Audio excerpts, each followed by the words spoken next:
Hé, tu viens? Bah non, je peux pas, j'ai Sciences Co.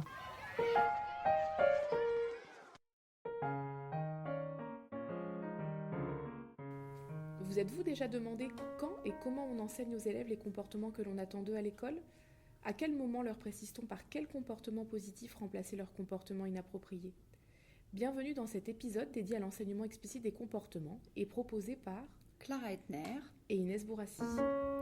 Alors pour commencer, l'enseignement explicite, on connaît, car on en a parlé récemment dans un épisode de notre podcast avec Jonathan Fernandez.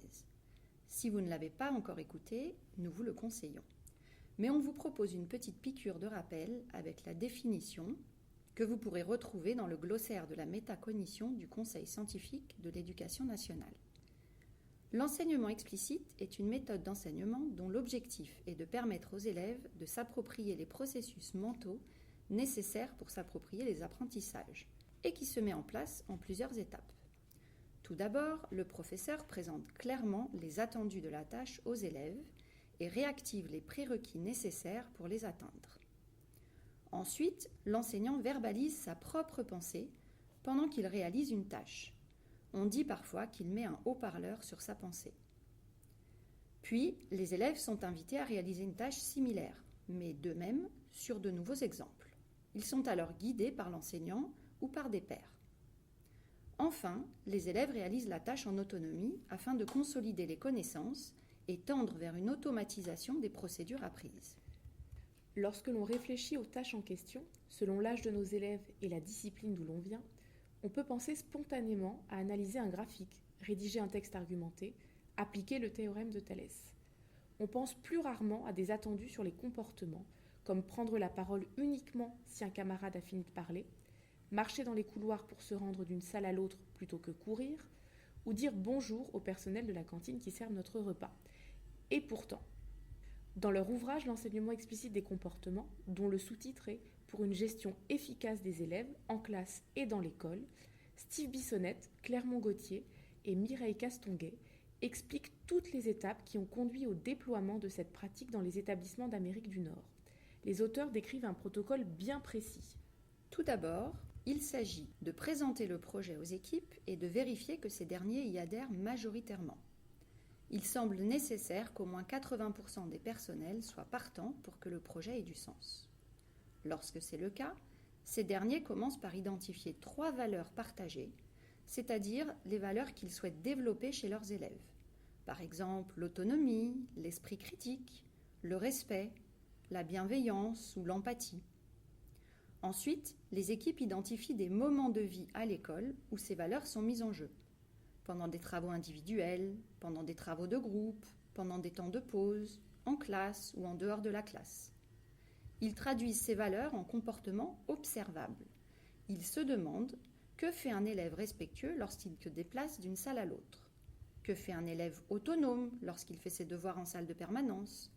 Ces comportements attendus sont les comportements positifs minimum que l'on attend des élèves. Il est important que ces observables soient formulés comme des affirmations, positivement et déclinés dans toutes les zones de vie de l'école. En classe, je sors le matériel, je présente mes devoirs. Dans les couloirs, je regarde devant, je circule à droite, je parle à voix basse, à la cantine, dans les toilettes. Tous ces endroits, quand on y pense, où l'on est davantage habitué à entendre ce que l'on n'a pas le droit de faire plutôt que ce que l'on a le droit de faire. Il peut arriver que des élèves adoptent des comportements inappropriés et il convient de prévoir une réponse à ces écarts. On qualifiera d'écarts mineurs ceux qui ne dérangent pas toute la classe et que le professeur peut gérer tout seul, avec un rappel au comportement positif. Si l'écart est répété ou qu'il dérange les autres, il est qualifié d'écart majeur et sera pris en charge par la direction de l'établissement. Une fois les observables rédigés, ils vont devenir des objets d'enseignement, en suivant les étapes de l'enseignement explicite que l'on a rappelées en introduction. C'est-à-dire qu'au lieu de les considérer comme des évidences ou des acquis implicites, on les enseigne et on valorise les élèves qui les mettent en pratique. L'enseignant présente les attendus.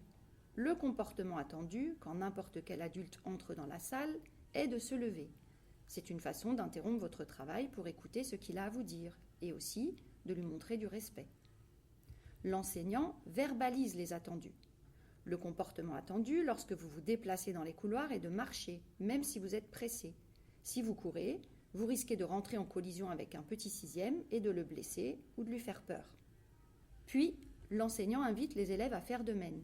Il encourage ces comportements, propose un feedback qualitatif sur les postures des élèves et veille à célébrer les efforts.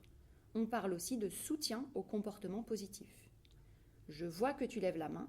On a bien dit que c'était un comportement attendu. Bravo d'avoir respecté la consigne. Je te donne la parole.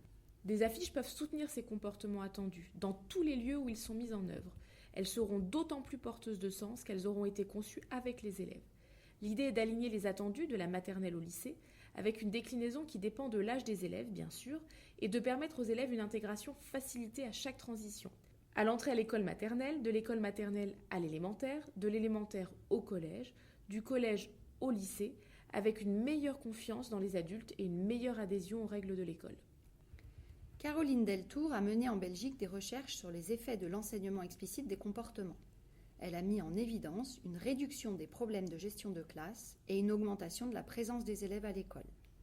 Une étude en 2004 aux États-Unis a également montré une réduction de 50% des incidents disciplinaires au bout d'un an.